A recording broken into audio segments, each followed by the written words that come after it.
2016 की बात है। मैं कलीसिया में वीडियो बनाया करती थी। मैंने देखा कि बहन शिन चेंग अपेक्षाकृत अधिक वीडियो बनाती है और हमारे बीच चर्चाओं के दौरान अधिकांशतः उसकी राय मानी जाती है और सुपरवाइज़र भी अक्सर उसे अपने विचार साझा करने को कहता था। मुझे लगा कि वह लंबे समय से अभ्यास करती आ रही है और तकनीकी रूप से दक्ष है। इसलिए मैंने सोचा, मैं यहाँ नई हूँ, इसलिए मुझे उससे और ज़्यादा सीखना चाहिए। लेकिन बाद में मुझे पता चला कि शिन चेंग यहाँ सिर्फ 2 महीनों से है। तो मैं सोचने लगी, हम दोनों ने यहाँ तकरीबन एक ही समय अपना कर्तव्य निभाना शुरू किया है। हो सकता है दूसरे लोग उससे मेरी तुलना करें। अगर वह सबकी स्वीकृति पा सकती है तो मैं भी उससे पीछे नहीं रह सकती, वरना लोग मुझे हे दृष्टि से देखेंगे। बाद में मैंने बड़े गौर से शिन चेंग के बनाए वीडियो देखे, लेकिन मुझे उनमें कुछ भी बहुत खास नहीं दिखाई दिया। इसलिए मुझे लगा कि उसमें कुछ भी विशेष कौशल नहीं है। मुझे भी इस स्तर तक पहुंचने में सक्षम होना चाहिए। यह साबित करने के लिए कि मैं शिन चेंग से कोई कमतर नहीं हूँ, मैं हर बार वीडियो प्रस्तुति पर चर्चा के दौरान ध्यान से विचार करती थी और उससे अधिक विचारपूर्ण अंतर्दृष्टियाँ पेश करने की कोशिश करती थी। और यहाँ तक कि जब उसके विचार उचित होते थे तब भी मैं उससे बढ़ चढ़कर अपनी अंतर्दृष्टियाँ बताया करती थी, ताकि सबको लगे कि मैं उससे ज़्यादा समग्र ढंग से समस्याओं पर विचार करती हूँ। एक बार की बात है, मैंने शिन चेंग का बनाया एक वीडियो देखा जो काफ़ी अच्छा था। यह देखने में ताजगी भरा था। यह बात मैंने मन ही मन मान तो ली, लेकिन उसके वीडियो को अच्छा मानने का ख्याल ऐसा लगा मानो मुझे सरेआम थप्पड़ मारा जा रहा हो, और मैं ऐसा कहने का साहस नहीं जुटा सकी। मैंने यह सोचकर खुद को ढाढ़स बंधाया, अगर मैं थोड़ा सा दिल लगाऊं तो मैं कोई उससे ख़राब काम नहीं करूंगी। उसके बाद मैं वीडियो बनाने में ख़ास तौर पर सचेत रहने लगी, मुख्य बिंदुओं पर बार बार ध्यान देती थी और यह सोचती थी कि अच्छे प्रभाव के लिए किस तरह उनका संपादन करूं। थोड़ा सा कठिन परिश्रम करने के बाद मैंने कुछ अच्छे वीडियो बनाए और जब उन्हें जांचने के लिए शिन चेंग को दिए तो उसे उनमें कोई समस्या नहीं मिली।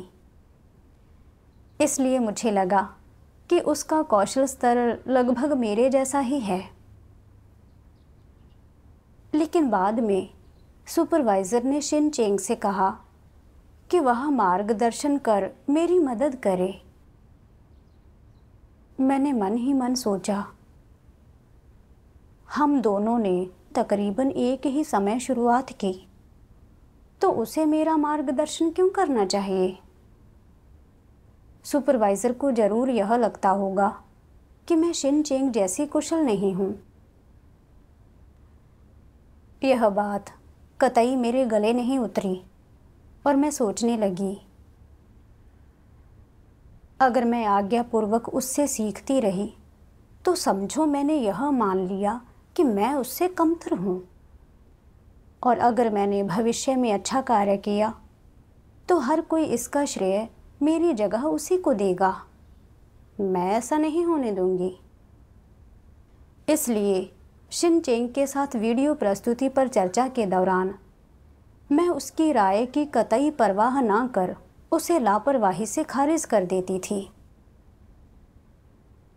इसके विपरीत जब मैं अपने विचार साझा करती थी तो शिन चेंग बहुत गौर से सुना करती थी और वह अक्सर उन पहलुओं को सामने लाती थी जिन्हें वह ठीक से नहीं समझ पाती थी और उन पर मेरे विचार मांगा करती थी।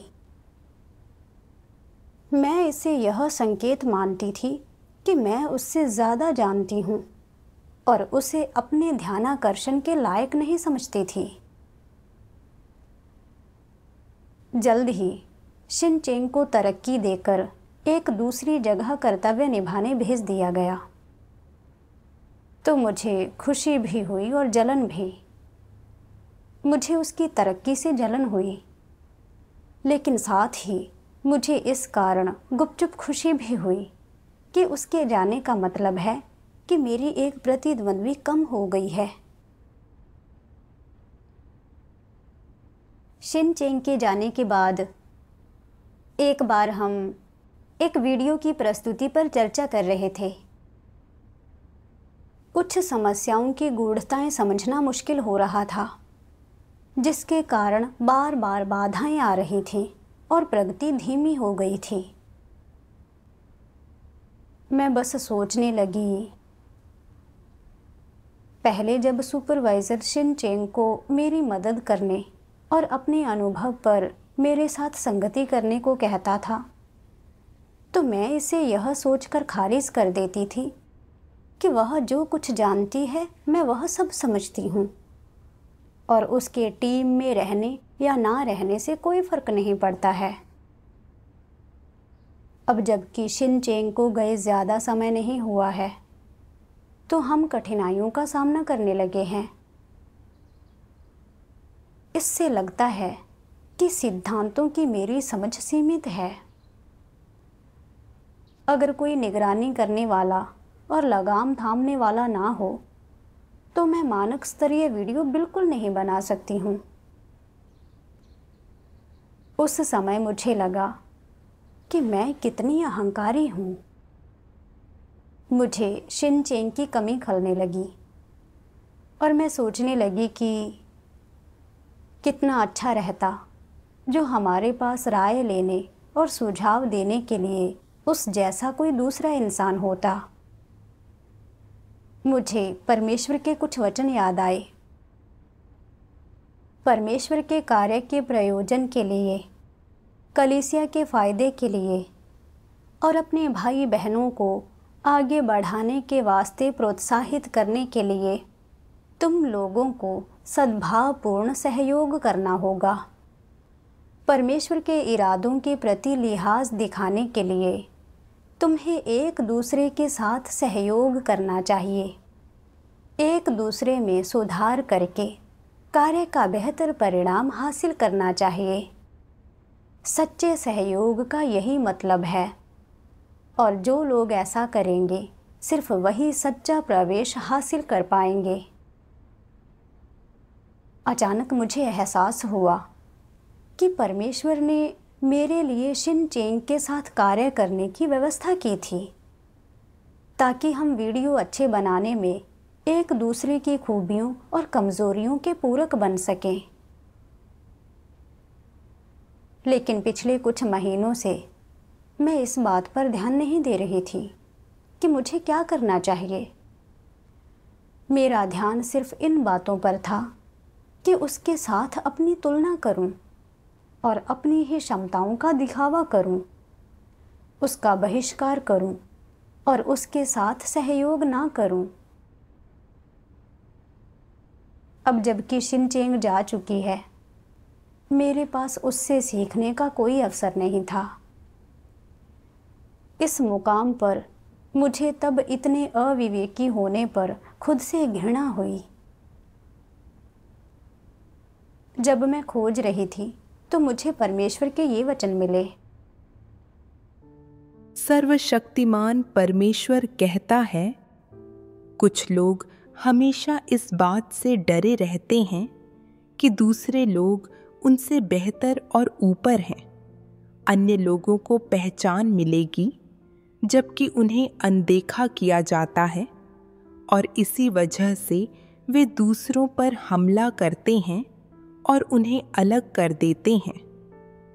क्या यह प्रतिभाशाली लोगों से ईर्ष्या करने का मामला नहीं है? क्या यह स्वार्थपूर्ण और निंदनीय नहीं है? यह कैसा स्वभाव है? यह दुर्भावना है। जो लोग दूसरों के बारे में सोचे बिना या परमेश्वर के घर के हितों को ध्यान में रखे बिना केवल अपने हितों के बारे में सोचते हैं, जो केवल अपनी स्वार्थपूर्ण इच्छाओं को संतुष्ट करते हैं, वे बुरे स्वभाव वाले होते हैं और परमेश्वर में उनके लिए कोई प्रेम नहीं होता। मसीह विरोधियों का सबसे स्पष्ट स्वभाव कौन सा होता है? यानी वह कौन सा स्वभाव है जिसकी असलियत तुम उनसे संपर्क में आने पर और उनके एक या दो वाक्यांश सुनने पर समझ सकोगे? अहंकार। यह कहना उचित है कि चूंकि वे अकड़बाज हैं और मानते हैं कि उनकी बराबरी का कोई नहीं है, और इसी वजह से वे अपने किसी भी काम में किसी के भी साथ सहयोग या विचार विमर्श नहीं करना चाहते। वे धर्मोपदेश सुन सकते हैं, परमेश्वर के वचन पढ़ सकते हैं, कभी कभी खुद को उसके वचनों से उजागर होते देख सकते हैं और काट छांट से गुजर सकते हैं, लेकिन किसी भी स्थिति में वे स्वीकार नहीं करेंगे कि उन्होंने भ्रष्टता प्रकट की है और अपराध किया है। अहंकारी और आत्मतुष्ट होना तो दूर की बात है। वे यह नहीं समझ पाते कि वे बस एक साधारण इंसान हैं, साधारण काबिलियत वाले। वे ऐसी चीजें नहीं समझ सकते।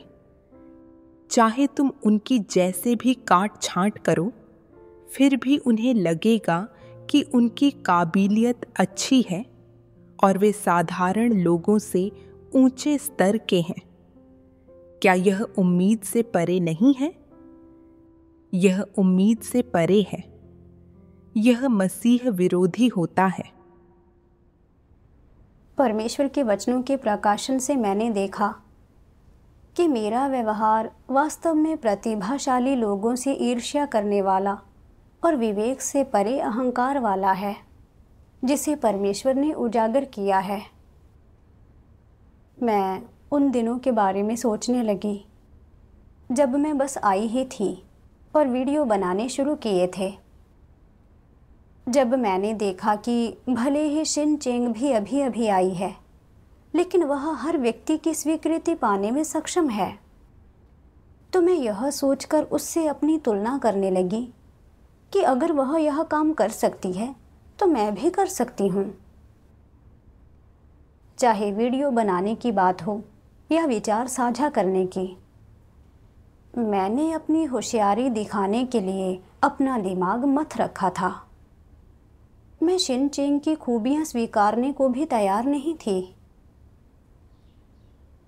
उसका वीडियो निर्माण कौशल स्पष्ट रूप से मुझसे कहीं श्रेष्ठ था, और भले ही मैं इस बात को मन ही मन मानती थी, लेकिन मैंने इसे अपने मुंह से स्वीकारने से इनकार कर दिया था। सुपरवाइज़र ने शिन चेंग से कहा था कि वह मेरा और मार्गदर्शन करे ताकि मैं तेजी से सिद्धांतों पर पकड़ बना लूं और अपना कौशल सुधार लूं। लेकिन मैंने इसे नीचा दिखाने का संकेत माना और शिन चेंग के साथ व्यवहार में बार बार छिछोरापन दिखाया। जलन के मारे मैं अपने ही तौर तरीकों में फंसकर रह गई। मुझ में सुधार की कोई इच्छा नहीं थी और मैंने उसके साथ सहयोग के जरिए कुछ भी नहीं सीखा। यही नहीं, क्योंकि मैंने अभी अभी वीडियो निर्माण का प्रशिक्षण लेना शुरू किया था, मेरे कौशल में कई कमियां थीं। फिर भी मुझे लगता था मानो मैं सब कुछ जानती हूँ, और मैं अहंकार में अंधी और अड़ियल हो गई थी। शिन चेंग वीडियो बनाने में मुझसे बेहतर थी और इतनी विनम्र थी कि मुझसे मार्गदर्शन मांग लेती थी और समस्याओं पर चर्चा कर लेती थी, लेकिन मैं उसकी खूबियों की अनदेखी करती रही, यहाँ तक कि बेशर्मी से खुद को उससे बेहतर मानती रही।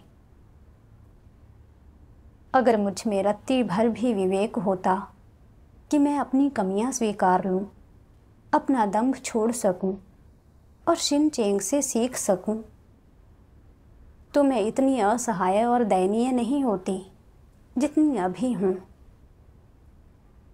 यह एहसास होने पर मैंने परमेश्वर से प्रार्थना की,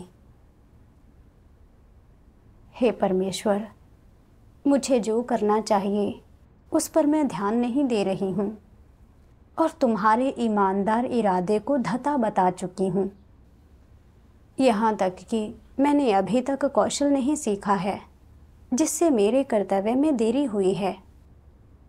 मैं पश्चाताप करने के लिए तैयार हूँ। 2 साल बाद एक नई सुपरवाइज़र वांगलू की नियुक्ति हो गई।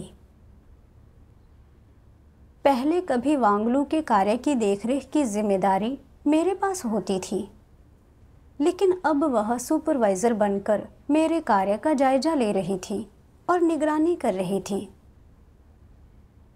जिससे मैं काफ़ी असहज हो गई। मैंने सोचा,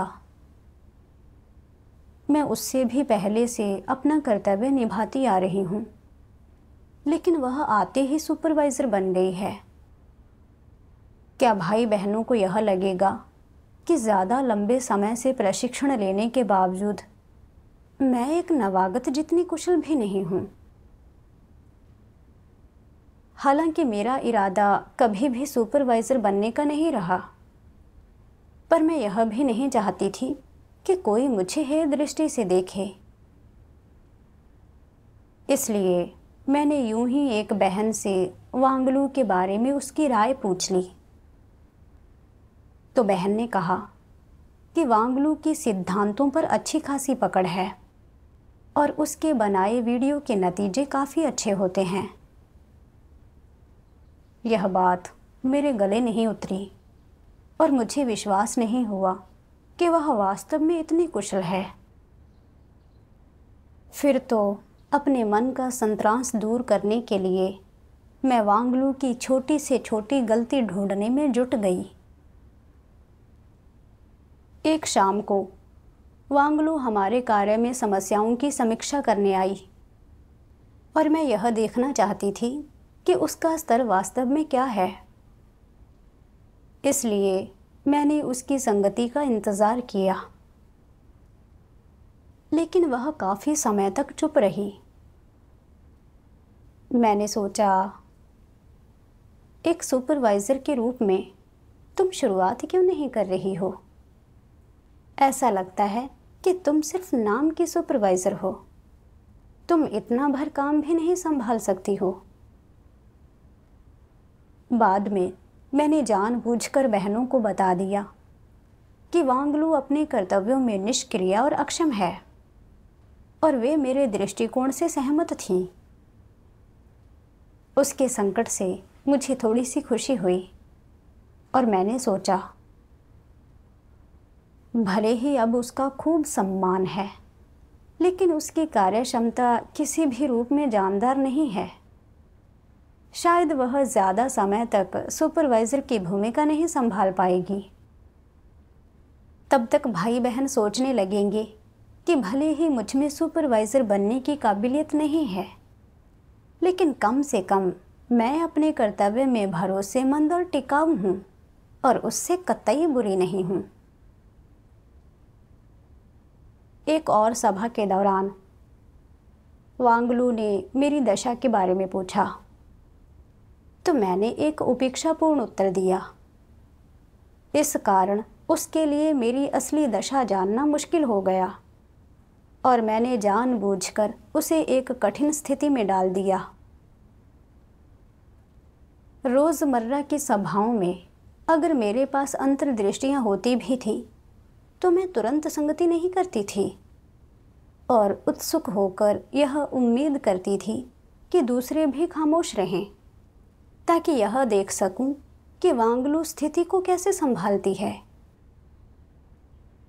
लेकिन सब खुलकर बोलने और संगति करने की पहल करते थे और वांगलू जो कुछ पूछती थी उस पर वे सक्रिय होकर जवाब देते थे। यह देखते हुए कि हर कोई मुक्त और सहज महसूस कर रहा है जबकि मैं असहज रहती हूँ, मैंने खुद से पूछा, हर कोई वांगलू के साथ सही ढंग से व्यवहार क्यों कर लेता है जबकि मैं हमेशा उसके खिलाफ खड़ी रहती हूँ। आत्मचिंतन कर मैंने जाना कि मेरी ईर्ष्या एक बार फिर से जोर मार रही है। एक दिन मैंने परमेश्वर के ये वचन पढ़े, सर्वशक्तिमान परमेश्वर कहता है, जब कोई व्यक्ति किसी ऐसे व्यक्ति को देखता है जो उनसे बेहतर है, तो लोगों के मन में अपनी जगह बचाए रखने के लिए वह उन्हें नीचे गिराने की कोशिश करता है, उनके बारे में अफवाहें फैलाता है या उन्हें बदनाम करने और उनकी प्रतिष्ठा कम करने के लिए कुछ घिनौने तरीकों का इस्तेमाल करता है, यहाँ तक कि उन्हें रौंदता है। यह किस तरह का स्वभाव है? यह केवल अहंकार और दंभ नहीं है, यह शैतान का स्वभाव है, यह द्वेषपूर्ण स्वभाव है। यह व्यक्ति अपने से बेहतर और मजबूत लोगों पर हमला कर सकता है और उन्हें अलग थलग कर सकता है। यह कपटपूर्ण और दुष्ट है। वह लोगों को नीचे गिराने के लिए कोई कसर नहीं छोड़ेगा। यह दिखाता है कि उसके अंदर का दानव काफी बड़ा है। शैतान के स्वभाव के अनुसार जीते हुए संभव है कि वह लोगों को कमतर दिखाए, उन्हें फंसाने की कोशिश करे और उनके लिए मुश्किलें पैदा कर दे। क्या यह कुकृत्य नहीं है? इस तरह जीते हुए वह अभी भी सोचता है कि वह ठीक है, अच्छा इंसान है। फिर भी जब वह अपने से बेहतर व्यक्ति को देखता है तो संभव है कि वह उसे परेशान करे, उसे पूरी तरह कुचले। यहाँ मुद्दा क्या है? जो लोग ऐसे बुरे कर्म कर सकते हैं, क्या वे अनैतिक और स्वेच्छाचारी नहीं हैं? ऐसे लोग केवल अपने हितों के बारे में सोचते हैं, वे केवल अपनी भावनाओं का ख्याल करते हैं और वे केवल अपनी इच्छाओं, महत्वाकांक्षाओं और अपने लक्ष्यों को पाना चाहते हैं। वे इस बात की परवाह नहीं करते कि वे कलीसिया के कार्य को कितना नुकसान पहुंचाते हैं और वे अपनी प्रतिष्ठा और लोगों के मन में अपने रुतबे की रक्षा के लिए परमेश्वर के घर के हितों का बलिदान करना पसंद करेंगे। क्या ऐसे लोग अभिमानी और आत्मतुष्ट, स्वार्थी और नीच नहीं होते? ऐसे लोग अभिमानी और आत्मतुष्ट ही नहीं, बल्कि बेहद स्वार्थी और नीच भी होते हैं। वे परमेश्वर के इरादों को लेकर बिल्कुल विचारशील नहीं हैं। क्या ऐसे लोगों में परमेश्वर का भय मानने वाला दिल होता है? उनके पास परमेश्वर का भय मानने वाला दिल बिल्कुल नहीं होता। यही कारण है कि वे बेतुके ढंग से आचरण करते हैं और वही करते हैं जो करना चाहते हैं। उन्हें कोई अपराध बोध नहीं होता, कोई घबराहट नहीं होती, कोई भी भय या चिंता नहीं होती और वे परिणामों पर भी विचार नहीं करते। यही वे अक्सर करते हैं और इसी तरह उन्होंने हमेशा आचरण किया है। इस तरह के आचरण की प्रकृति क्या है? हल्के फुल्के ढंग से कहें तो इस तरह के लोग बहुत अधिक ईर्ष्यालु होते हैं और उनमें अपनी निजी प्रतिष्ठा और हैसियत की बहुत प्रबल आकांक्षा होती है। वे बहुत धोखेबाज और धूर्त होते हैं। और अधिक कठोर ढंग से कहें तो समस्या का सार यह है कि इस तरह के लोगों में परमेश्वर का भय मानने वाला दिल बिल्कुल नहीं होता। उन्हें परमेश्वर का भय नहीं होता।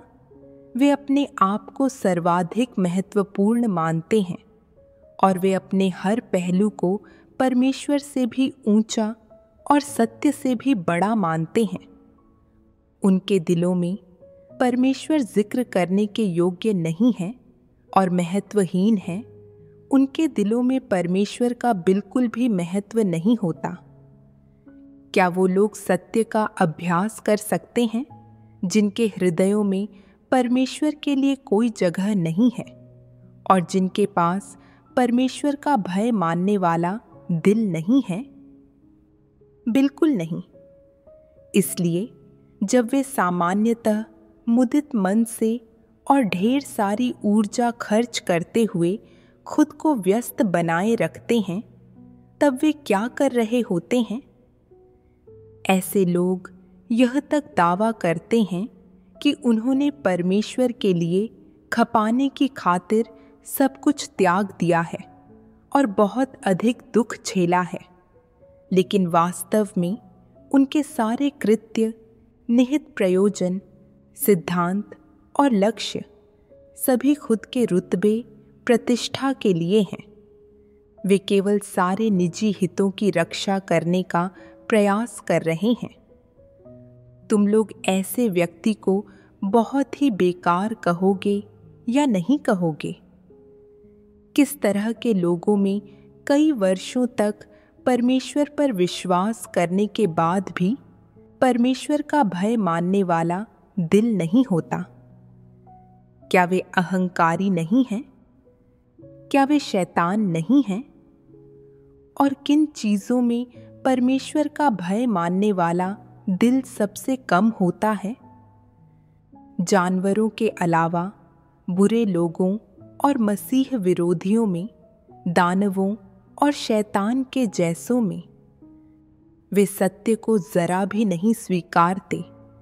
उनके पास परमेश्वर का भय मानने वाला दिल बिल्कुल नहीं होता। वे किसी भी बुराई को करने में सक्षम हैं। वे परमेश्वर के शत्रु हैं और उसके चुने हुए लोगों के भी शत्रु हैं। परमेश्वर के वचन पढ़ते हुए मुझे लगा कि वे मेरे दिल को गहरे बेध रहे हैं। बुरे लोग, मसीह विरोधी, दानवों और शैतान जैसे शब्दों ने मुझे शर्मसार कर दिया। मैं स्पष्ट रूप से सुपरवाइज़र नहीं बन सकती थी, फिर भी मैं चाहती थी कि दूसरे मेरी तारीफ करें। एक नवागत वांगलू को दूसरों से आगे बढ़ते देखकर मुझे डर था कि लोग कहेंगे कि लंबे समय तक प्रशिक्षण लेने के बावजूद मैं अब भी नवागत से भी खराब हूँ, जिससे मैं कमतर लगती हूँ। जलन और असंतोष के कारण मैंने उसकी कमियां ढूंढने पर ध्यान दिया। जब वांगलू शुरुआत में यहाँ आई ही थी और काम से अपरिचित ही थी, तो मैंने उसमें कमी ढूंढने की कोशिश की ताकि निष्क्रिय और अक्षम होने के लिए उसकी आलोचना कर सकूं, उसकी तौहीन कर सकूं और उसके प्रयासों को कम करके आंकूं। सभाओं के दौरान मैं संगति में सक्रिय नहीं रहती थी और दूसरे भाई बहनों को भी अपने विचार साझा नहीं करने देना चाहती थी। मैं जानबूझकर उसे लज्जित करना चाहती थी। मैं वास्तव में घृणास्पद और दुर्भावनापूर्ण थी। मुझे परमेश्वर का कोई भय नहीं था। ऊपरी तौर पर मैं उससे जलती थी और उसे कमज़ोर करने का काम कर रही थी, लेकिन हकीकत में मैं कलीसिया के कार्य में बाधा और गड़बड़ी पैदा कर रही थी और परमेश्वर के स्वभाव को नाराज कर रही थी। यह बुराई करना था। मैं खुद एक सुपरवाइज़र की भूमिका नहीं निभा सकती थी। फिर भी मैं दूसरों की कमियों का फ़ायदा उठाकर उनके लिए मुश्किलें खड़ी कर रही थी और यह चाहती थी कि वे भी नाकाम हो जाएं। मैं शैतान की चाकर बनकर कार्य कर रही थी। अगर मैं ईर्ष्या और प्रतिस्पर्धा में जीती रहती तो कई बुरे कर्म करने के कारण मुझे देर सबेर परमेश्वर के दंड का सामना करना पड़ता। आत्मचिंतन करते हुए मैंने परमेश्वर के ये वचन पढ़े। सर्वशक्तिमान परमेश्वर कहता है, शैतान के खेमे में, चाहे समाज में हो या सरकारी हलकों में, कैसा माहौल है, कौन सी प्रथाएं प्रचलित हैं, तुम सबको इसकी कुछ समझ होनी चाहिए। उनके कार्यों के सिद्धांत और दिशा निर्देश क्या होते हैं। प्रत्येक व्यक्ति अपने आप में एक नियम है। हर कोई अपने हिसाब से चलता है। वे अपने हित में और अपनी मर्जी के कार्य करते हैं। जिसके पास अधिकार होता है उसी का निर्णय अंतिम होता है। वे दूसरों के बारे में जरा भी नहीं सोचते। जैसा वे चाहते हैं वैसा ही करते हैं और प्रसिद्धि, लाभ और रुतबे के लिए संघर्ष करते हैं तथा पूरी तरह से अपनी प्राथमिकताओं के अनुसार कार्य करते हैं। जैसे ही उन्हें शक्ति प्राप्त होती है वे इसका प्रयोग फौरन दूसरों पर करते हैं। यदि तुम उन्हें ठेस पहुंचाते हो तो वे तुम पर शिकंजा कसना चाहते हैं और तुम उन्हें उपहार देने के अलावा कुछ नहीं कर सकते। वे बिच्छुओं की तरह हानिकारक हैं। कानून, सरकारी नियमों का उल्लंघन करने और यहाँ तक कि अपराध करने को तैयार हैं। वे यह सब करने में सक्षम हैं। तो शैतान के खेमे में इतना अंधेरा और दुष्टता है।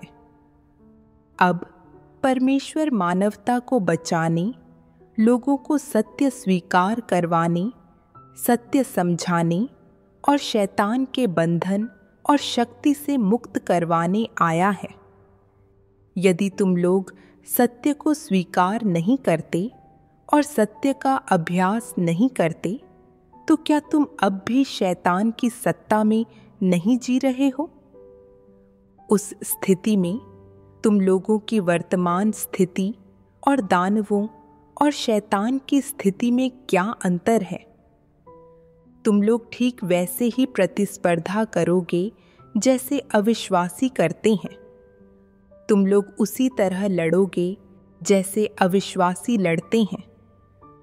सुबह से लेकर रात तक तुम लोग षड्यंत्र और प्रपंच रचने, ईर्ष्या करने और विवादों में उलझे रहोगे। इस समस्या की जड़ क्या है? इसका कारण यह है कि लोगों के स्वभाव भ्रष्ट हैं और वे इन भ्रष्ट स्वभावों के अनुसार जीते हैं। भ्रष्ट स्वभावों का शासन शैतान का शासन है। भ्रष्ट मानवता शैतानी स्वभाव में निवास करती है और कोई भी अपवाद नहीं है। परमेश्वर के वचन पढ़कर मुझे याद आया कि परमेश्वर में विश्वास करने से पहले मैं जीवित रहने के इन नियमों का पालन करती थी। जैसे सिर्फ एक अल्फा पुरुष हो सकता है और सच्चाई विजेता की है। हारने वाले हमेशा ही गलत होते हैं। मुझे लगता था कि अपने आसपास वालों को पछाड़ने और दूसरों से सम्मान और समर्थन पाने वाला इंसान बनने में ही अस्तित्व का महत्व है। इस मानसिकता के प्रभुत्व में आकर मैं स्कूल में ऊंचे अंक पाने वाले या शिक्षकों का ज़्यादा ध्यान खींचने वाले छात्रों से गुपचुप रूप से अपनी तुलना करती थी। कार्यक्षेत्र में आने के बाद मैं अक्सर यह सुनती थी कि एक टिकाऊ पद और सम्मान पाने के लिए व्यक्ति को सबसे अलग और विलक्षण होना चाहिए। जब मेरे आसपास कोई मुझसे ज़्यादा योग्य होता था तो मुझे संकट महसूस होने लगता था, क्योंकि इसका मतलब अपना एक अतिरिक्त प्रतिस्पर्धी होना है। और किसी क्षेत्र में अगर किसी अनुभवी व्यक्ति को एक नवागत पछाड़ दे तो यह और भी शर्मनाक होता है। परमेश्वर में विश्वास रखने के बाद भी मैंने चीज़ों को इसी तरीके से देखना जारी रखा। लोगों के किसी भी समूह में मैं सबसे पहले यह देखती थी कि मुझसे बेहतर कौन है या मेरे पद के लिए कौन खतरा बन सकता है। अगर किसी भी क्षेत्र में मुझे कोई पछाड़ देता था तो मैं शर्म महसूस करती थी और ईर्ष्यालु और असहज हो जाती थी। जब मैं अपने से बेहतर भाई बहनों को देखती थी तो मैं जलने लगती थी और उनका बहिष्कार कर देती थी और हमेशा उन्हें नीचा दिखाने और खुद को ऊंचा उठाने की कोशिश करती थी। उनसे आगे निकलने के लिए मैं साजिशों का सहारा तक ले सकती थी, उनकी गलतियां लपक लेती थी और पीठ पीछे उनकी आलोचना करती थी और अपनी संतुष्टि के लिए उनके पतन की उम्मीद करती थी। मुझे यह एहसास हुआ कि शैतान के जीवित रहने के नियमों के अनुसार जीते हुए मैं अहंकारी, विद्वेषी और मानवता रहित बन चुकी थी और मैंने कलीसिया का कार्य भी बाधित कर दिया था। फिर भी परमेश्वर ने मुझसे मेरे बुरे कर्मों के अनुसार व्यवहार नहीं किया, बल्कि मुझे पश्चाताप का अवसर दिया। मैंने तहे दिल से परमेश्वर का धन्यवाद किया। मैं अब और अपने भ्रष्ट स्वभावों के अनुसार नहीं जीना चाहती थी। बाद में मैंने परमेश्वर के ये वचन पढ़े। सर्वशक्तिमान परमेश्वर कहता है, हमेशा अपने लिए कार्य मत कर, हमेशा अपने हितों की मत सोच, इंसान के हितों पर ध्यान मत दे और अपने गौरव, प्रतिष्ठा और हैसियत पर विचार मत कर। तुम्हें सबसे पहले परमेश्वर के घर के हितों पर विचार करना चाहिए और उन्हें अपनी प्राथमिकता बनाना चाहिए। तुम्हें परमेश्वर के इरादों का ध्यान रखना चाहिए और इस पर चिंतन से शुरुआत करनी चाहिए कि तुम्हारे कर्तव्य निर्वहन में अशुद्धियां रही हैं या नहीं, तुम वफादार रहे हो या नहीं, तुमने अपनी जिम्मेदारियां पूरी की हैं या नहीं और अपना सर्वस्व दिया है या नहीं। साथ ही तुम अपने कर्तव्य और कलीसिया के कार्य के प्रति पूरे दिल से विचार करते रहे हो या नहीं। तुम्हें इन चीज़ों के बारे में अवश्य विचार करना चाहिए।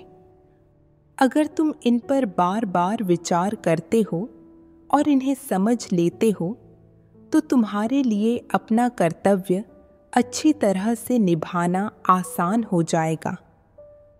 अगर तुम्हारे पास ज़्यादा काबिलियत नहीं है, अगर तुम्हारा अनुभव उथला है या अगर तुम अपने पेशेवर कार्य में दक्ष नहीं हो, तब तुम्हारे कार्य में कुछ गलतियां या कमियां हो सकती हैं। हो सकता है कि तुम्हें अच्छे परिणाम न मिलें, पर तब तुमने अपना सर्वश्रेष्ठ दिया होगा। तुम अपनी स्वार्थपूर्ण इच्छाएं या प्राथमिकताएं पूरी नहीं करते। इसके बजाय तुम लगातार कलीसिया के कार्य और परमेश्वर के घर के हितों पर विचार करते हो। भले ही तुम्हें अपने कर्तव्य में अच्छे परिणाम प्राप्त न हों, फिर भी तुम्हारा दिल निष्कपट हो गया होगा। अगर इसके अलावा इसके ऊपर से तुम अपने कर्तव्य में आई समस्याओं को सुलझाने के लिए सत्य खोज सकते हो, तब तुम अपना कर्तव्य निर्वहन मानक स्तर का कर पाओगे और साथ ही तुम सत्य वास्तविकता में प्रवेश कर पाओगे। किसी के पास गवाही होने का यही अर्थ है। परमेश्वर के वचनों ने मुझे अभ्यास के सिद्धांत बता दिए। स्थितियों का सामना करते समय मुझे अपने ही हितों, छवि या रुतबे की रक्षा करने को प्राथमिकता नहीं देनी चाहिए, बल्कि परमेश्वर के घर के हितों पर विचार करना चाहिए और परमेश्वर के घर के कार्य की रक्षा करने के लिए जो भी जरूरी हो वह करना चाहिए। जब मुझे यह दिखाई दे कि दूसरे लोग मुझसे बेहतर हैं और वास्तविक कार्य कर सकते हैं, तो मुझे उनकी मदद और समर्थन करना चाहिए। भले ही उनमें कमियां हों, मुझे उनके साथ उचित ढंग से व्यवहार करना चाहिए। उनसे अति उच्च अपेक्षाएं नहीं रखनी चाहिए और उनकी खूबियों और सद्गुणों से सीखना चाहिए। वांगलू ने अभी अभी सुपरवाइज़र के रूप में अभ्यास शुरू किया था और उसमें कुछ कमियां होना सामान्य बात थी। अगर वह सही इंसान है और कुछ असली कार्य कर सकती है, तो मुझे प्रेम पूर्वक उसकी मदद करनी चाहिए और साथ में अच्छे से कार्य करने के लिए उसके साथ सहयोग करना चाहिए। यही कलीसिया के कार्य को कायम रखना है। जब मैंने अपनी मानसिकता सुधार ली, तो मुझे अब वांगलू से कोई जलन नहीं होती थी, बल्कि मैं उसकी सराहना करने लगी थी। अपनी कम उम्र के बावजूद वह समस्याओं पर सोच समझकर विचार करती थी, धैर्य रखकर और स्थिर होकर कार्य करती थी और सिद्धांत खोजने पर ध्यान देती थी। ये सारे गुण मुझ में नहीं थे। मेरे मन में अब उसके लिए प्रतिरोध की भावना नहीं होती थी। मैं काम में आने वाली कोई भी समस्या उसे रिपोर्ट करने और उस पर चर्चा करने की भी पहल कर लेती थी, और जब वह हमारे कार्य में कमियां गिनाती थी, तो मैं उसकी प्रतिक्रिया स्वीकारने को भी तैयार रहती थी। इस तरीके से अभ्यास कर मैं शर्मिंदा नहीं होती थी, बल्कि मुझे मुक्ति का और अधिक एहसास होता था। बाद में मुझे जियानरान के साथ काम करने के लिए एक और टीम में भेज दिया गया। हालांकि हम दोनों लगभग एक ही समय से यह कर्तव्य निभा रही थीं, लेकिन मैंने देखा कि उसकी दक्षता और पेशेवर कौशल मुझसे स्पष्ट रूप से श्रेष्ठ हैं। शुरुआत में मुझे काफ़ी शर्म आई और यह चिंता हुई कि दूसरे लोग शायद मुझे हे दृष्टि से देखें, लेकिन तभी मुझे एहसास हुआ कि उसमें अच्छा कौशल होने के कारण मैं अपनी कमियों की भरपाई करने के लिए उससे और ज़्यादा सीख सकती हूँ। इसलिए मैं उसके साथ सहयोग करने के लिए खूब इच्छुक थी। लेकिन बाद में जब सुपरवाइज़र ने उसे कार्य का प्रभारी नियुक्त किया और दूसरी बहनें समस्याओं पर चर्चा करने के लिए अक्सर उसके पास जाने लगी, तो मैंने खुद को फिर से असंतुलित पाया। मैंने सोचा, क्या यह इतनी सी बात नहीं है कि वह अपने कार्य में थोड़ी सी ज़्यादा योग्य और सक्षम है? क्या यह वाकई ऐसा कोई कारण है कि हर कोई उसके आसपास मंडराए? ऐसा लगता है कि मैं अदृश्य हो गई हूँ। मेरा दिल असहज हो गया, लेकिन उस क्षण मुझे एहसास हुआ कि मेरी ईर्ष्या फिर से जोर मार रही है। इसलिए मैंने परमेश्वर से प्रार्थना की और इस स्थिति को सही ढंग से संभालने के लिए उससे मार्गदर्शन मांगा। बाद में मैंने परमेश्वर के ये वचन पढ़े। सर्वशक्तिमान परमेश्वर कहता है, अपने जीवन में तुम जो भूमिका और कर्तव्य निभाते हो उन्हें परमेश्वर ने बहुत पहले ही नियत कर दिया था। कुछ लोग देखते हैं कि दूसरों के पास ऐसी क्षमताएं हैं जो उनके पास नहीं हैं और असंतुष्ट रहते हैं। वे अधिक सीखकर, अधिक देखकर और अधिक मेहनती होकर चीज़ों को बदलना चाहते हैं, लेकिन उनकी मेहनत जो कुछ हासिल कर सकती है उसकी एक सीमा है और वे प्रतिभा और विशेषज्ञता वाले लोगों से आगे नहीं निकल सकते। तुम चाहे जितना भी लड़ो वह व्यर्थ है। परमेश्वर ने तय किया हुआ है कि तुम क्या होगे और उसे बदलने के लिए कोई कुछ नहीं कर सकता। तुम जिस भी चीज में अच्छे हो तुम्हें उसी में प्रयास करना चाहिए। तुम जिस भी कर्तव्य के उपयुक्त हो तुम्हें उसी कर्तव्य को करना चाहिए। अपने कौशल से बाहर के क्षेत्रों में खुद को विवश करने का प्रयास न करो और दूसरों से ईर्ष्या मत करो।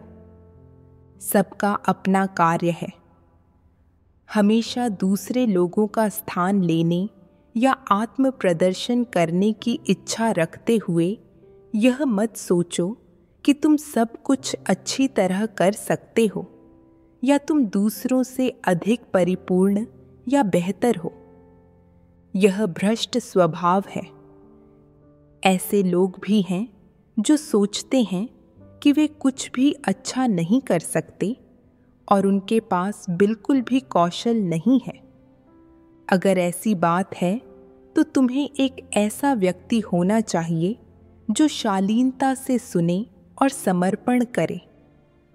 तुम जो कर सकते हो उसे अच्छे से अपनी पूरी ताकत से करो। इतना पर्याप्त है। परमेश्वर संतुष्ट होगा। परमेश्वर के वचनों से मुझे यह समझ में आया कि हर व्यक्ति की काबिलियत और खूबियां अलग होती हैं। ये सब परमेश्वर पहले से निर्धारित कर चुका होता है और हम इनके लिए स्पर्धा नहीं कर सकते हैं। परमेश्वर का इरादा यह है कि हम अपनी और दूसरों की खूबियों और कमियों को सही ढंग से लें, अपने स्थान पर रहें और अपने कर्तव्य अच्छे से निभाएं। यह एक तथ्य था कि मेरी कार्य क्षमता और सिद्धांतों पर पकड़ जियानरान जैसी अच्छी नहीं थी और भाई बहन अमूमन अपना कर्तव्य अच्छी तरह निभाने की खातिर उससे सलाह लेते थे, ना कि उसे सिर आंखों पर बैठाने और मुझे नीचा दिखाने के लिए। हर कोई अपनी अपनी भूमिका में एक सृजित प्राणी के रूप में अपना अपना कर्तव्य निभा रहा था। कोई भी एक दूसरे से ऊंचा या नीचा नहीं था। जियानरान की खूबियां वास्तव में मेरी कमियों की पूरक थीं। इसलिए मुझे और अधिक हासिल करने के लिए सक्रिय होकर उससे सलाह लेनी चाहिए और उससे सीखना चाहिए। इस क्षण मुझे रोशनी का एहसास हुआ। मुझे अपनी काबिलियत और कमियों का सामना करने की ज़रूरत है। अपनी महत्वाकांक्षाएं और इच्छाएं परे रखकर वह कार्य करने की ज़रूरत है जो मैं अच्छे से कर सकती हूँ। मुझ में यही विवेक होना चाहिए। बाद में मैंने अपनी पूरी क्षमता से वह कार्य करने पर ध्यान दिया जो मुझे करना चाहिए, और जब मेरा सामना उन चीज़ों से होता था जिनकी मैं असलियत नहीं जान पाती थी, तो मैं जियानरान के साथ मिलकर खोज और चर्चा करती थी। बाद में जब मैं अपने से बेहतर लोगों से मिलती थी तो ईर्ष्या उभरने के मौके अब भी आते थे, लेकिन मैं सचेत होकर आत्मचिंतन कर लेती थी और उसके खिलाफ विद्रोह करने के लिए प्रार्थना करती थी, और मेरा दिल अब उतना बेबस और बंधनयुक्त महसूस नहीं करता था। इस तरीके से जीने से कहीं अधिक सहजता और मुक्ति मिली। परमेश्वर का धन्यवाद।